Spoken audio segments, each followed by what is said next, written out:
सिंदूर का रहस्य और हनुमान की भक्ति। अयोध्या नगरी में एक दिन माता सीता अपने कक्ष में बैठी थी। वह बड़े प्रेम और ध्यान से अपनी मांग में सिंदूर भर रही थी। उसी क्षण पवन पुत्र हनुमान जी वहां आ पहुंचे और माता को देखकर जोर जोर से हंसने लगे।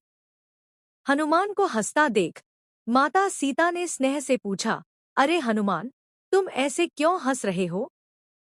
हनुमान जी ने झुककर प्रणाम किया और बोले, क्षमा करना माता, पर आपने सिंदूर केवल मांग में नहीं बल्कि अपनी नाक के किनारे तक लगा लिया है। यह देखकर मुझे हंसी आ गई। माता सीता मुस्कुराईं और बड़े शांत भाव से समझाया, पुत्र हनुमान, यह सिंदूर एक साधारण श्रृंगार नहीं है। यह सुहाग की निशानी है। मैं इसे जितना अधिक और लंबा लगाऊंगी, मेरे स्वामी प्रभु श्री राम की आयु उतनी ही लंबी होगी और उनका कल्याण होगा। हनुमान जी यह सुनकर कुछ पल के लिए शांत हो गए। उन्होंने उत्सुकता से पूछा, माता जी, क्या यह सच में ऐसा होता है?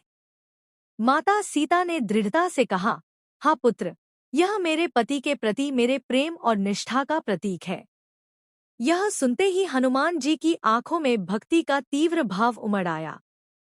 उन्होंने सोचा, अगर थोड़ा सा सिंदूर लगाने से प्रभु की आयु बढ़ती है, तो अगर मैं इसे पूरे शरीर पर लगा लूं, तो उनकी आयु और भी अधिक लंबी हो जाएगी। बिना किसी देर के हनुमान जी ने सिंदूर की पूरी डिब्बी उठाई और उसे अपने पूरे शरीर पर मल लिया। उनका पूरा शरीर अब लाल सिंदूरी रंग से चमक रहा था। सिंदूर लगे हुए हनुमान जी माता सीता के सामने खड़े हुए और बोले, माता, अब प्रभु श्री राम तो मेरे भी स्वामी हैं। अब उनकी उम्र कभी कम नहीं होगी और वह हमेशा सुरक्षित रहेंगे। हनुमान जी के इस भोलेपन और निस्वार्थ प्रेम को देखकर माता सीता भावुक हो गईं। उन्होंने हनुमान जी को गले लगा लिया और उन्हें आशीर्वाद दिया। तभी से यह मान्यता है कि हनुमान जी को सिंदूर अत्यंत प्रिय है। उनकी यह सिंदूरी काया ही उनकी अमर भक्ति का प्रमाण बन गई। इसीलिए यह चौपाई प्रसिद्ध है, लाल देह लाली लसे, अरु धरी लाल लंगूर, वज्र देह दानव दलन, जय जय जय कपीसूर।